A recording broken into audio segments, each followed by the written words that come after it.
अब coming up to Rahu in 7th house. 7th house में राहु क्या प्रभाव देंगे? 7th हाउस में राहु शादी, गृहस्थी और घर का इनकम के हाउस में आ गए हैं। ये सेक्सुअल प्लेजर का भी हाउस है। तो यहाँ पर राहु क्या करामात दिखाएंगे? तो अगर फेवरेबल हुए तो इन सब पे प्रतिकूल इफेक्ट मिलेगा और अनुकूल इफेक्ट मिलेगा, अगर जैसा भी राहु यहाँ पर बैठा होगा। ये घर जो है बुध और शुक्र का घर है, तो यहाँ पे बुध और शुक्र की पोजीशन भी देखना बहुत ज़रूरी है कि राहु यहाँ बैठा है तो बुध और शुक्र किस तरीके से बैठे हुए हैं, कंफर्टेबल हैं कि नहीं है। अगर कंफर्टेबल हैं तब यहाँ का राहु अच्छा परिणाम देगा, तब यहाँ का राहु आपको एक अच्छा बिजनेस दे देगा, नेम फेम दे देगा सोसाइटी में। और यहाँ पर राहु जब आता है तो सूर्य आपका उच्च का हो जाता है। आप कहीं पे देखिए कुंडली में सूर्य उच्च का बैठा होगा, सूर्य अच्छे परिणाम दे रहा होगा, फिर बिजनेस जो है वो अच्छे तरीके से चलेगा, आपके रिलेशनशिप्स भी अच्छे हो जाएंगे। और ये कब होंगे? जब आपके सिस्टर और आपके मतलब साले साली इन सब से आपके रिलेशनशिप्स जो हैं वो बहुत ही मधुर संबंध होंगे, तभी राहु इन 7th हाउस आपको अच्छे रिलेशनशिप्स के बदले अच्छा भाग्य और सौभाग्य देगा। और इससे ये कहना कि मतलब जैसे कि आप अपनी छोटे भाई बहनों को अपने घर में लंच डिनर के लिए हमेशा बुलाते रहें, तो यहाँ पे आपका बुद्ध जो है वो स्ट्रांग हो जाएगा। इससे राहु आपको अच्छे परिणाम देगा। यहाँ पे राहु पता नहीं क्यों मैरिड लाइफ को ख़राब कर देता है। यहाँ पे राहु आपके ओपिनियंस एक दूसरे से मिलते नहीं हैं। वो तीर घाट सोचते हैं, आप मीर घाट सोचने लगते हैं। इसीलिए आपके डिफरेंस ऑफ ओपिनियन की वजह से आपकी मैरिड लाइफ ख़राब होने लगती है। और जब यहाँ मैरिड लाइफ ख़राब होने लगती है तो हेल्थ इश्यूज़ भी आ जाते हैं। कभी कभी ये हेल्थ इश्यूज़ आपकी वाइफ के ऊपर भी आ जाते हैं, क्योंकि ये 7th हाउस है। अच्छा, यहाँ पे कुत्ता पाला तो ख़राब होगा, नहीं कुत्ता पाला ना ही सेवा करिए। मतलब ना ही आप कुत्ता पालिए और ना ही कुत्तों की सेवा करिए। अगर आपने कुत्ते को यहाँ पाला तो यहाँ आपको ये बुरा परिणाम देगा। जैसे पिछले वाले में मैंने बताया था कि कुत्ता पालिए तो अच्छा परिणाम मिलेगा 6th हाउस वाले में, पर यहाँ जब 7th हाउस में आएगा तो कुत्ता मत पालिएगा। कुत्ता पालने पे आपको बहुत बुरे परिणाम मिलेंगे, खास तौर पे मैरिड लाइफ में। और अगर यहाँ पे शुक्र आपका किसी भी तरीके से मैलिफिक हो जा रहा है तो आप एक बात समझिए कि extra marital income, extra marital affairs तो आपके धड़ाधड़ बनते ही जाएंगे और आपकी इनकम भी बैड हो जाएगी, बहुत ख़राब हो जाएगी। इनके आसपास के लोग इनका पैसा यूज़ करने लगे तो आप समझ लीजिए कि राहु बुरे प्रभाव में है। मतलब राहु इन 7th हाउस वाले को चाहिए कि पैसा अपने ऊपर खर्चा करे। इनको आसपास के लोगों को क्या कहते हैं, डोनेट कर देना या उधार पे पैसे दे देना, है ना। यहाँ ये सब चीज़ों में करने में बड़ा मज़ा आता है, और जब पैसा नहीं मिलता तब और भी मज़ा आता है, क्योंकि इनको इनका कोई भी पैसा वापस नहीं मिलता है। इनके लिए शेयर, लॉटरी सब खराब चीज़ें हैं। राहु जब 7th हाउस में हो तो शेयर और लॉटरी से हमेशा दूर रहना चाहिए, सट्टा आपको बर्बाद कर देगा। और यहाँ पर राहु का कोई भी काम आप ना करें, जैसे बिजली का कोई भी व्यवसाय ना करें, बिजली वालों से ज़्यादा दोस्ती ना करें, पुलिस की नौकरी के लिए तैयारी ना करें, पुलिस की नौकरी ना करें और पुलिस से थोड़ा दूरी रहें। कोयले का कोई काम मत करिएगा, क्योंकि अगर आपने कोयले का भी काम है जैसे यहाँ पर किया हुआ है, शनि का काम है, तो ये आपको यहाँ पर हेल्थ इश्यूज़ देना स्टार्ट कर देगा। और लड़की, जिस लड़की से भी आप शादी कर रहे हैं तो उसके घर से 2 चांदी के टुकड़े ले लीजिए और उन्हें अपने पास संभाल के रखिए। तो राहु इन 7th हाउस वालों का जो मैलिफिक इफेक्ट है वो काफ़ी हद तक सही होता दिखाई पड़ा है। अगर यहाँ पे राहु मैलिफिक है तो आपकी डेली इनकम का घर है, आपकी डेली इनकम पे बहुत ज़्यादा प्रॉब्लम्स आने लगेंगी और आपकी गृहस्थी भी इसी वजह से टूटने जैसी लगेगी।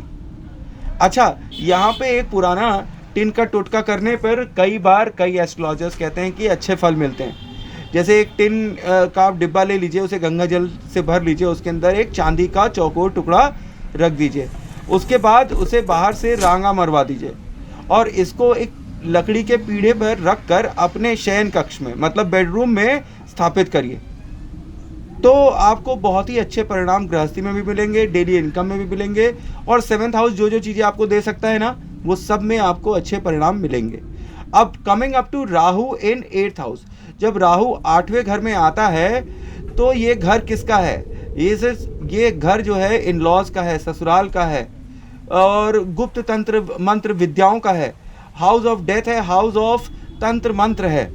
मतलब ऐसी हिडन चीज़ें जो दूसरे ना समझ पाए पर आप समझ जाएं।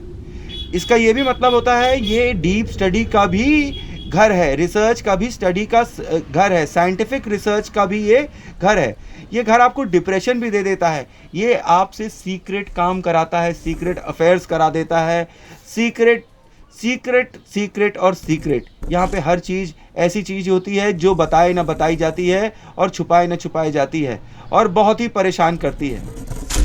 तो ये जो 8वां घर है ये किसका घर है? ये शनि और मंगल का घर है।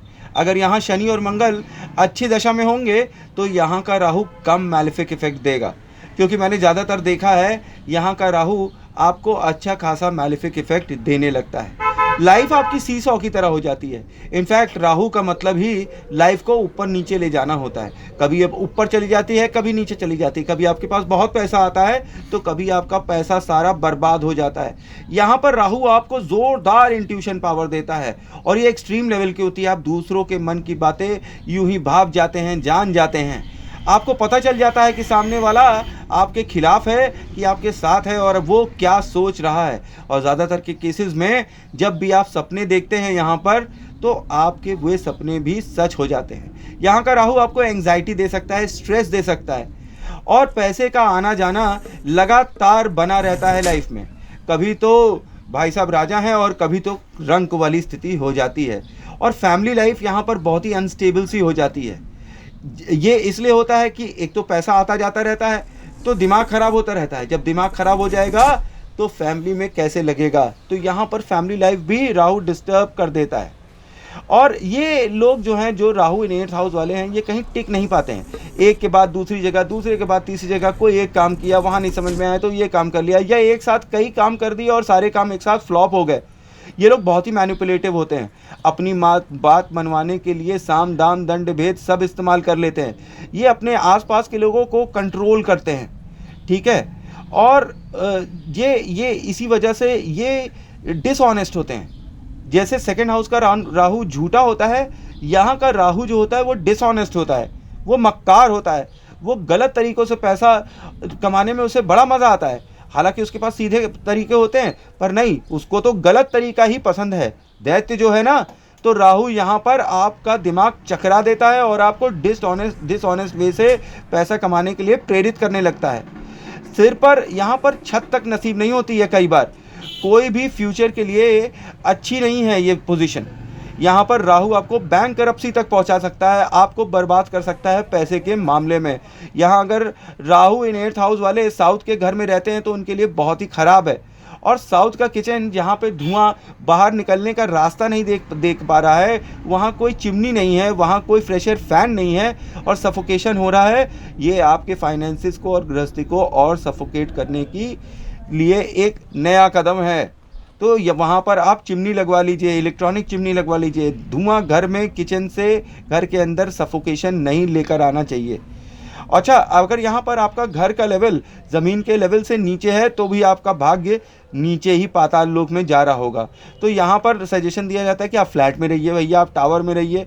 तो यहाँ का राहु आपको जो मैलेफिक इफेक्ट दे रहा है वो कम देगा, ख़राब नहीं करेगा, आपको बचाने लगेगा, ठीक है। जेल खाना, दवा खाना, ये सब एक्टिव हो जाता है तब जब बुध 12वें घर में होता है और राहु कहाँ होता है? 8th घर में। दोनों एक दूसरे को देखते हैं तो यहाँ पे या तो आप जेल जाने वाले हैं या तो आप हॉस्पिटल जाने वाले हैं। हॉस्पिटल पे भी ये राहु बहुत खर्चा कराता है।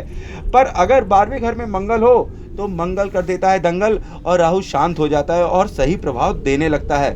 मंगल अगर पहले और 8वें भाव में हो और राहु भी 8वें भाव में हो तो आपको ये अच्छे परिणाम देता है। यहाँ पे चंद्र को देखना पड़ेगा। अगर चंद्रमा अच्छा है तो फिर डिप्रेशन, एंग्जाइटी, ये सब चीज़ें दूर होने लगेंगी और फिर राहु यहाँ पर अच्छा परिणाम देगा। एक सकारात्मक रूप से आपको एक दूसरी ही लाइन में ले जाएगा। आप बता नहीं पाएंगे यहाँ के राहु की वजह से कि आपको दिक्कत कहाँ से आ रही है। आपके घर में बीमारी आ जाती है, आपका अच्छा खासा चलता हुआ काम रुक जाता है, मैरिज हो नहीं पा रही है, होते होते रुक जाती है। ये अजीब स्थिति है। मैरिज हो गई है तो डिवोर्स की नौबत आ गई है।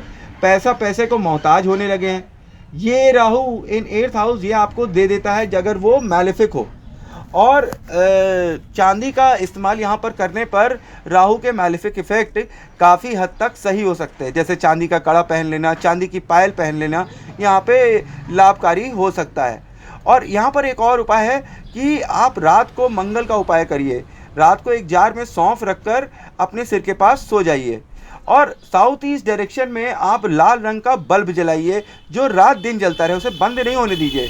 तो ऐसा क्या होगा कि फिर राहु इन 8th हाउस शांत होने लगेंगे। जन्म के ऐसे जातक जिनका राहु 8th हाउस में है, उनके माता पिता ने उनकी कुंडली बनवाई हुई है, तो 8 महीने के बाद 8 बादाम शिव मंदिर में जाकर चढ़ा कर आएँ, उनमें से 4 वापस ले आएँ। ऐसा जो है आप 8 दिन तक करें। इसके बाद साल भर के बाद जो अपने 4-4 करके वापस लाए हैं 32 बादाम, तो ये जो है आप फिर चलते पानी में जल प्रवाह करते, इन्हें खाइएगा नहीं, जल प्रवाह कर दीजिएगा। तो जो राहु इन 8th हाउस वाले हैं, फिर उनका राहु कुछ कुछ शांत होने लगता है। राहु इन 8th हाउस में जो है, अगर आप अपनी छत या टॉयलेट तुड़वा रहे हैं तो अपनी छत और टॉयलेट के अंदर बहुत ज़रूरी है, तो पुरानी टॉयलेट और छत की जो छड़ें होती हैं और कुछ मटेरियल होता है जो उसमें से निकला होता है, ईंटें होती हैं, ये ज़रूर लगवा लीजिएगा। नहीं तो राहु बहुत बुरे परिणाम देता है। जब यहाँ पर राहु छत तुड़वाता है और टॉयलेट तुड़वाता है तो आपको सड़क पर और ज़मीन पर भी ले आ जाता है। अब राहु आएंगे 9th हाउस में। राहु किस्मत के घर आया हुआ है, धन के घर आया है, पिता के घर आया है, ईश्वर के घर आया है। अब इन सब को राहु इफेक्ट करेगा। अगर अच्छा होगा तो अच्छे परिणाम देगा और बुरा होगा तो बुरा परिणाम देगा।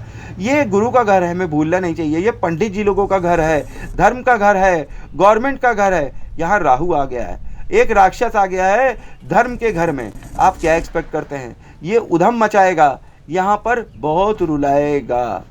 यहाँ पर पीला प्लस नीला, मतलब पीला गुरु का घर है और नीला राहु का घर है। जब दोनों को मिला देते हैं तो हरा रंग बन जाता है, हरा रंग बुध होता है। तो यहाँ पर जब भी राहु आता है तो आपको बुध को देखना बहुत ही ज़रूरी होता है। बुध कैसी स्थिति में है, जैसी स्थिति में बुध होगा वैसे राहु यहाँ पर परिणाम देने लगेंगे। मतलब ड्राइवर बुध बन जाएगा, भले ही राहु यहाँ पर दिखाई पड़ रहा हो। यहाँ का राहु आपको सुपरवाइजर बना देता है, क्योंकि आप नुक्स निकालने में, ऐब निकालने में और सही करने में बहुत ही कुशल हो जाते हैं। यहाँ आपको राहु क्रिटिक बना देता है। फिल्म लाइन के क्रिटिक भी बन सकते हैं आप, कई चीज़ों के क्रिटिक्स बन सकते हैं आप, व्लॉगर बन सकते हैं, वाइन टेस्टिंग वाला काम कर सकते हैं, और यहाँ पे आप मोटिवेशन स्पीकर भी बन सकते हैं, आप कंसल्टेंट भी बन सकते हैं। वाणी से ऐसे लोग अपनी जो है लोगों की सुसाइड तक रुकवा सकते हैं अगर यहाँ का राहु शुभ प्रभाव में चल रहा हो। यहाँ का राहु आपको दिमाग का डॉक्टर, साइकेट्री में डॉक्टर, ये सब चीज़ों में भेज देता है, आपको गुप्त तंत्र मंत्र विद्याओं में भेज देता है, आपको एस्ट्रोलॉजर बना देता है, आपको बहुत सी चीज़ों का ज्ञान दे देता है अगर मैलिफिक नहीं है तो। पर अगर यहाँ पे ये मैलिफिक है तो इसका सीधा संबंध आपकी लालच से हो जाता है, आप लालची हो जाते हैं, ग्रीडी हो जाते हैं, और इसकी वजह से आपकी समाज में इमेज खराब होती है और बदनामी हो जाती है। और ये बदनामी आपके अपने कारणों से होती है, आपकी अपनी डीड्स की वजह से होती है। यहाँ पर राहु जो है इजी मनी लेने के लिए पगलाया रहता है कि किसी तरह आराम से पैसा मिल जाए, हमें काम ना करना पड़े और पैसा मिल जाए। ये क्यों होता है? गुरु ऐसे ही है ना, हमें काम ना करना पड़े, दूसरा काम करे, हम आशीर्वाद दे देंगे। वही चीज़ वो राहु को सिखा देते हैं और राहु यहाँ पे इजी मनी के चक्कर में फंस जाता है। यहाँ तीसरा और पांचवा घर जो है वो भाई और संतान का है। मतलब ये देखना चाहिए कि अगर आपका भाई से संबंध नहीं है तो आपको पहली बात तो यहाँ पर बच्चा नहीं होगा, और अगर बच्चा होगा तो नालायक हो जाएगा, और नालायक हुआ तो मेल चाइल्ड नहीं होगा। मेल चाइल्ड यहाँ पर होना बहुत मुश्किल कहते हैं। और यहाँ पर राहु जो कि बदमाश है तो वो पारिवारिक ट्रेडिशंस को, घर के नियम कानून को नहीं मानेगा, वो उनको बेधड़क तोड़ेगा और मज़े करेगा ताकि गुरु को सबसे ज़्यादा चोट लग जाए। यहाँ बुज़ुर्गों के साथ भी इनका रिलेशन कुछ अच्छा नहीं होता। अब ये दोनों चीज़ें अगर आप सही से फॉलो करें तो राहु यहाँ पर शांत होने लगेंगे। यहाँ पे राहु रूल ब्रेकर हैं और ये डिस्ट्रॉय कर देते हैं फैमिली ट्रेडिशन को। खराब राहु का यही परिणाम होता है। घर के सेंटर में जहाँ पे 9th हाउस है, इसको कहते हैं घर का सेंटर, ये ब्रह्म स्थान है। यहाँ का फर्श अगर टूट जाए तो भी बैड राहु होता है। यहाँ पर कूड़ा कबाड़ा इकट्ठा हो जाए तो भी बैड राहु होता है। अगर घर के गेट का फर्श टूटने लगे तो भी आप समझ लीजिए यहाँ का राहु आपको खराब इफेक्ट दे रहा है, यहाँ का राहु आपको बहुत बदनाम कर देता है।